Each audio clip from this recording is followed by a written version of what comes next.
नमस्कार दोस्तों, ये है वो राजा जिसकी कहानी सदियों से गूंज रही है। राजा विक्रमादित्य, वीरता का सूर्य, विक्रम प्लस आदित्य। एक ऐसा नाम जो भारत की लोक कथाओं, पुराणों और इतिहास में अमर है। उज्जैन का वो महान सम्राट जिसने शकों को हराया, विक्रम संवत शुरू किया और अपनी बुद्धि, न्याय और बहादुरी से नवरत्नों का दरबार सजाया।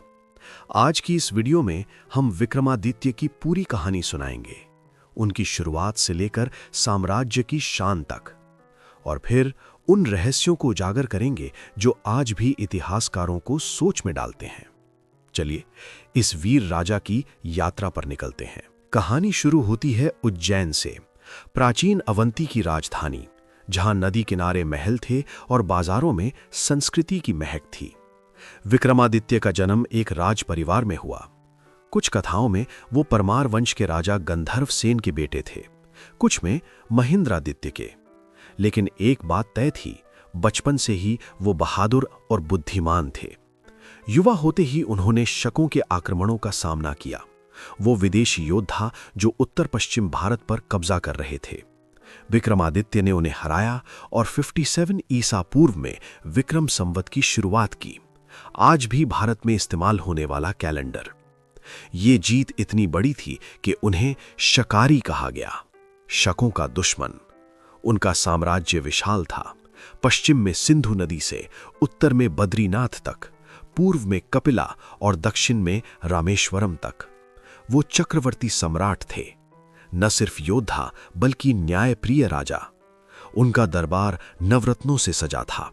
कालिदास जैसे कवि, वराह मिहिर जैसे ज्योतिषी, धन्वंतरी जैसे वैद्य। संस्कृत साहित्य, विज्ञान और कला का स्वर्ण युग था उनका दौर।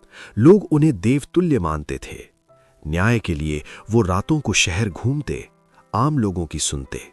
अब आते हैं उन रहस्यों पर जो विक्रमादित्य को और रहस्यमय ही बनाते हैं। सबसे बड़ा रहस्य, क्या वो वाकई एक व्यक्ति थे?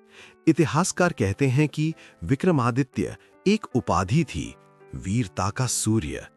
असली व्यक्ति शायद चंद्रगुप्त द्वितीय थे, गुप्त वंश, 4वीं सदी ईसवी, जिन्होंने शकों को हराया और उज्जैन को सेकंड कैपिटल बनाया। लेकिन लोक कथाएं उन्हें 57 ईसा पूर्व का बताती हैं, विक्रम संवत की शुरुआत। कुछ पुराणों में वो परमार वंश के हैं, कुछ में अलग। कोई ठोस पुरातात्विक सबूत नहीं, कोई सिक्का या शिलालेख सिर्फ विक्रमादित्य का नहीं मिला जो एक व्यक्ति को पक्का करे। वो कई राजाओं की कहानियों का मेल लगते हैं, गुप्त काल के चंद्रगुप्त द्वितीय, मालव राजा या प्राचीन उज्जैन के योद्धा।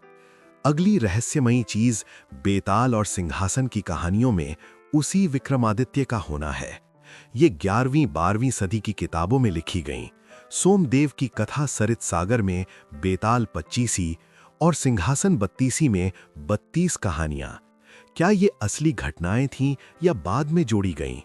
वेताल की कहानियां इतनी गहरी हैं कि आज भी नैतिक बहस पैदा करती हैं। लेकिन विक्रम का चुप न रहना, उनका न्याय, ये सब उनकी छवि को अमर बनाते हैं।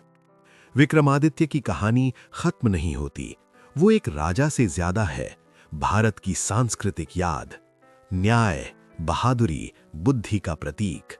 आज भी जब हम विक्रम संवत देखते हैं या बेताल की कहानी सुनते हैं तो सोचते हैं, क्या वो वाकई उज्जैन के महल में बैठे थे या वो हमारी कल्पना का वो आदर्श राजा है जो कभी नहीं मरता?